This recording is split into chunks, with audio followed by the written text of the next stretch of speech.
ಬನ್ನಿ, ನಿಮಗಾಗಿ ನಮ್ಮ ಶರಣ ಸಂದೋಹ ಕಾಯುತ್ತಿದೆ. ನಿಮಗಾಗಿಯೇ ನಾವು ಇಷ್ಟು ವರ್ಷ ಕಾದಿದ್ದು ಪ್ರಭುದೇವ. ಅಪ್ಪ ಬಸವಣ್ಣರೇ, ನಾವು ನಿಮಗೆ ಗುರುಗಳು ಅಲ್ಲ, ಯತಿಗಳು ಅಲ್ಲ. ಆ ಜಂಗಮೈಗಳ ಒಳಗೆ ಯಾರೋ ನೋಡಿ. ಹೌದ್ರೇ ಬಸವಣ್ಣರೇ, ಇವನು ಗುರು ಆದ್ರೆ ಇವ್ ಕೊರಳಾಗಿ ರುದ್ರಾಕ್ಷಿಯಲ್ಲಿ ಕೈಯ ಕಮಂಡಲ್ಲಿ ಕರಡಿಕೆಯಲ್ಲಿ ಹಾಳಾಗೋಗಿ ಒಂದು ತುಂಡು ದಾರ ನೋಡ್ರಿ ಕುಂತಿರೋ ಜನ ನಾನು ನೋಡಿ ಹೆಂಗ್ ನಡೀತಾ ಇದ್ದಾರೆ.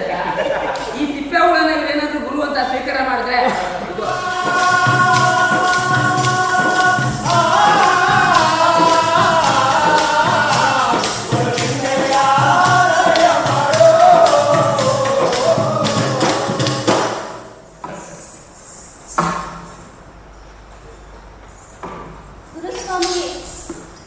ಇವನ ತಂದೆಯಾದಂತಹ ಆ ಕೂಡಲ ಸಂಗಮೇಶ್ವರರು ಇವನನ್ನು ನಮಗೆ ದತ್ತು ಕೊಟ್ಟಾಗ ನಮ್ಮಿಂದ ಒಂದು ವಾಗ್ದಾನವನ್ನು ಪಡೆದಿದ್ದರು.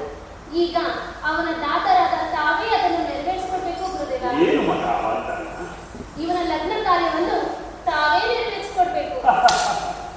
ಸೂರ್ಯ ಪ್ರಕಾಶವಾಗಿರ್ತಕ್ಕಂಥ ಇವರಿಗೆ ಚಂದ್ರ ಪ್ರಕಾಶವಾಗಿರ್ತಕ್ಕಂಥ ಹೆಣ್ಣನ್ನು ಲಗ್ನ ಮಾಡಿ ಇನ್ನು ಇವನು ಬಾರ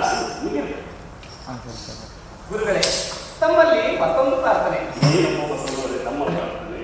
ತಮ್ಮನ್ನು ಸರಿಯಾಗಿ ಅರ್ಥ ಮಾಡಿಕೊಳ್ಳದ ನಮ್ಮ ಲಕ್ಷದ ಮೇಲೆ 96,000 ಗಣಗಳು ಕಲ್ಯಾಣವನ್ನು ತ್ಯಜಿಸಿ ಹೋಗಿದ್ದಾರೆ. ಅವರಿಗೆ ಅರಿವನ್ನು ಕೊಟ್ಟು ತಾವೇ ಬರಮಾಡಿಕೊಳ್ಳಬೇಕು. ಅಪ್ಪ, ಈ ವಸ್ತು ತಕೊಂಡು ಹೋಗಿ ಆ ಹಳ್ಳಿದಂತೆ ಮಡಿತಾರೆ.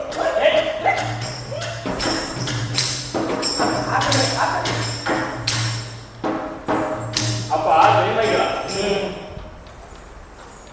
ನೀವು ಯಾವನ್ನು ಸುರೇಖರಿಯಾಗಿ ಕಂಡ್ರೋ ಅದರಲ್ಲಿ ನೀವು ಲಿಂಗದಲ್ಲಿ ಒಂದು ಅರ್ಥ ಯಾರ್ಯಾರು ಲಿಂಗವಂತರಾಗಬೇಕೋ ಅವರು ನಿಮ್ಮ ಕೈಯಾಗ ಲಿಂಗದಲ್ಲಿ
Sir, bani.